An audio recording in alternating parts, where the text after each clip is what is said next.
The fourth tale. Even held in the monster's huge, strong hand, Connor could feel the terror seeping into him, could feel the blackness of it all starting to fill his lungs and choke them, could feel his stomach beginning to fall. No! He shouted, squirming some more, but the monster held him tight. No, please!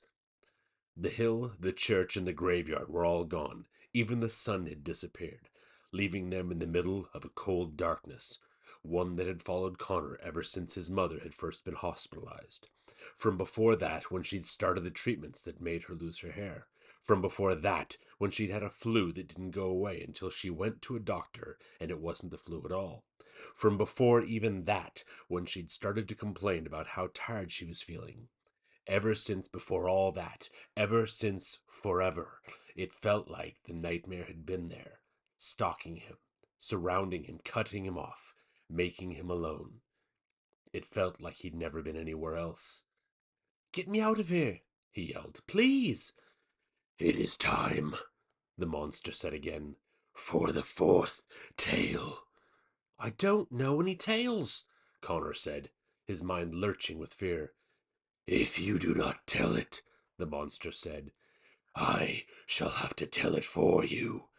It held Connor up closer to its face. And believe me when I say, you do not want that. Please, Connor said again, I have to get back to my mum. But, the monster said, turning across the blackness, she is already here. The monster set him down abruptly, almost dropping him to the earth, and Connor stumbled forward.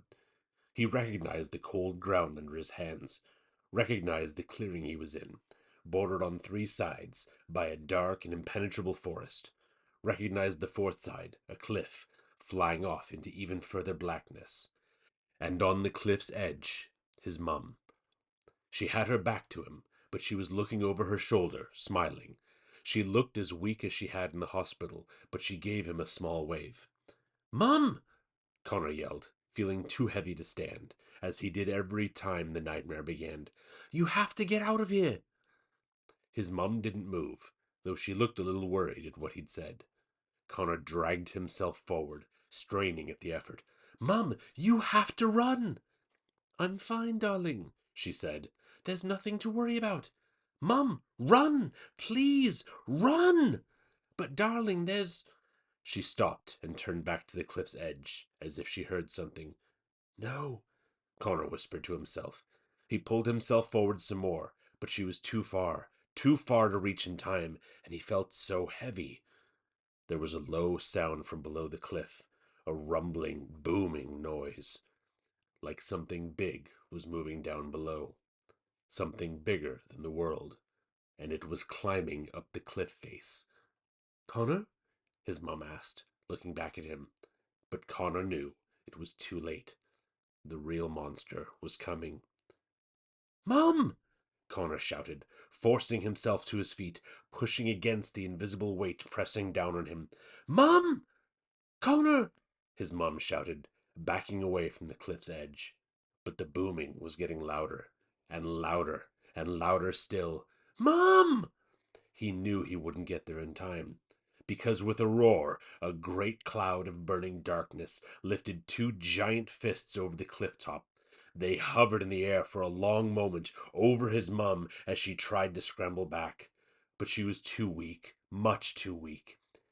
And the fists rushed down together in a violent pounce and grabbed her, pulling her over the edge of the cliff. And at last, Connor could run. With a shout, he broke across the clearing, running so fast he nearly toppled over, and he threw himself toward her outreaching hands as the dark fists pulled her over the edge, and his hands caught hers. This was the nightmare. This was the nightmare that woke him up screaming every night.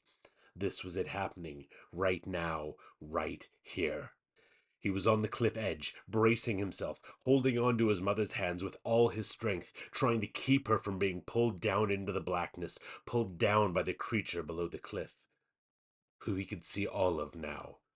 The real monster, the one he was properly afraid of, the one he'd expected to see when the yew tree first showed up, the real nightmare monster, formed of cloud and ash and dark flames, but with real muscle, real strength, real red eyes that glared back at him, and flashing teeth that would eat his mother alive.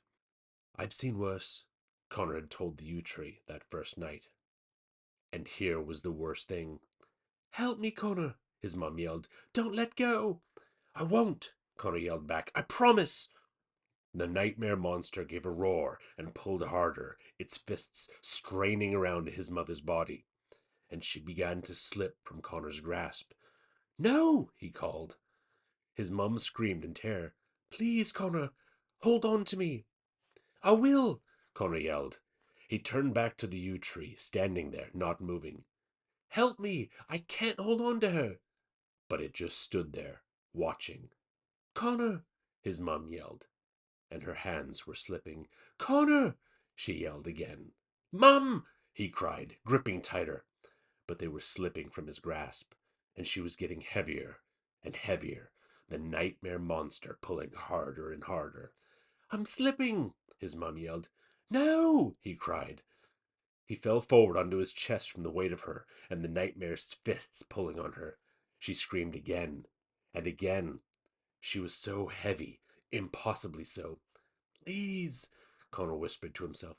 Please. And here, he heard the yew tree say behind him, is the fourth tale. Shut up, Connor shouted. Help me. Here is the truth of Connor O'Malley. And his mother was screaming, and she was slipping. It was so hard to hold on to her. It is now or never, the yew tree said. You must speak the truth. No, Connor said, his voice breaking. You must. No, Connor said again, looking down into his mother's face, as the truth came all of a sudden, as the nightmare reached its most perfect moment. No, Connor screamed one more time, and his mother fell.